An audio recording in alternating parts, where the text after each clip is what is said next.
So we have some supercalifragilisticexpialidocious news regarding Mary Poppins and Epcot. So get ready to trip a little like fantastic. Up next.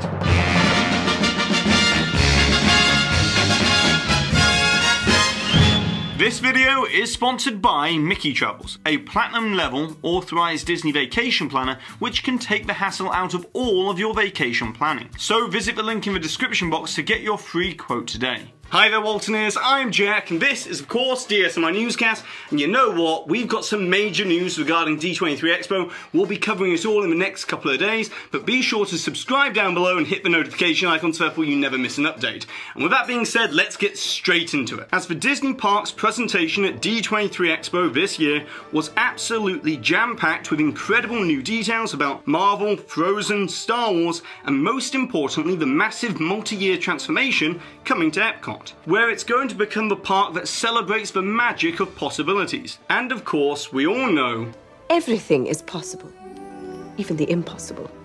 And so that's the practically perfect segue to talk all about, in my opinion, the most exciting announcement to come out of the whole Expo weekend.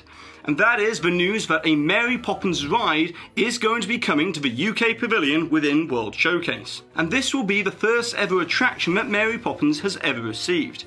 And Walt Disney Imagineering are going all in on this concept, as they're going to be transforming the existing courtyard area of the UK Pavilion into Cherry Tree Lane. And this is actually an idea that I've personally wanted to see come to fruition for a long time, and I even went on about it in a previous newscast back in April. I personally feel that Disney could easily retheme this entire section along here into Cherry Tree Lane. They could really embrace the most infectious part of the Mary Poppins movies, and that's the music. However, the idea of Cherry Tree Lane at Epcot is something that many people have mentioned in the past. But this isn't just going to be a slight retheming, but instead a complete reimagining of this entire area, so that it becomes its own completely immersive mini land, letting you walk directly into the Mary Poppins movie. Now if you look at this second piece of concept art here, you can see that Disney will be building new Cherry Tree Lane facades on the opposite side of the courtyard area, with this new section here backing onto the backstage area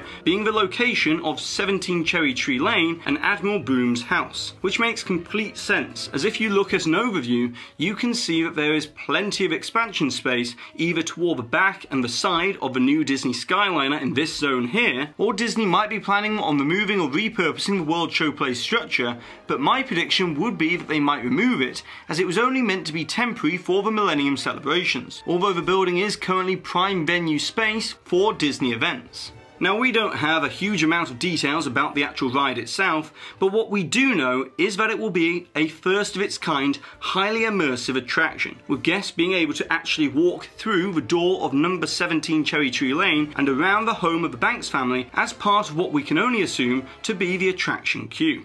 Now returning to this piece of concept art, we can clearly see Jack the Lamplighter and Emily Blunt's version of Mary Poppins from Mary Poppins Returns. So clearly Disney will be using the 2018 movie as its inspiration. But in my opinion, the inclusion of Jack the Lamplighter is a great idea, as not only does he have a great name, but also I think that Disney should have some sort of lighting ceremony in the form of a short 5-minute show to the music of Trip a Little Like Fantastic, as it will be a great way to include live entertainment elements into this immersive area. Now we've been tracking the ongoing rumour of Mary Poppins coming to Epcot in some form since 2017, and you can bet that we'll be doing plenty of updates on it in the future. But what I love most about this announcement is that it kind of comes full circle, as when Mary Poppins was released in 1964, the movie grossed $102 million worldwide, which in today's money, adjusted for inflation, is $846 million.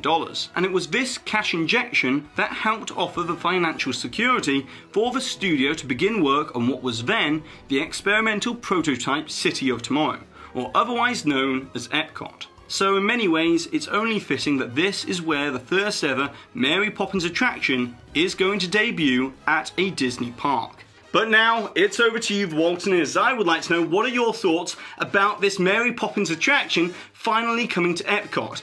And also, what would you like to see from the actual attraction itself in terms of storyline and ride system? And of course, don't forget to put the timestamp for where the hidden Mickey appeared somewhere within this video, along with your suggestion or your comment, to be in with a chance to win one of these official Walt DSNY Newscast enamel pins. And so we're going to be covering way more of this D23 coverage in the next day or so be sure to subscribe down below, hit that notification icon so therefore you always receive an update, and also if you're enjoying all of this D23 coverage, be sure to give this video a massive thumbs up, as it really does help this channel out. And I've been Jack, you've been you, and I'll see you real soon.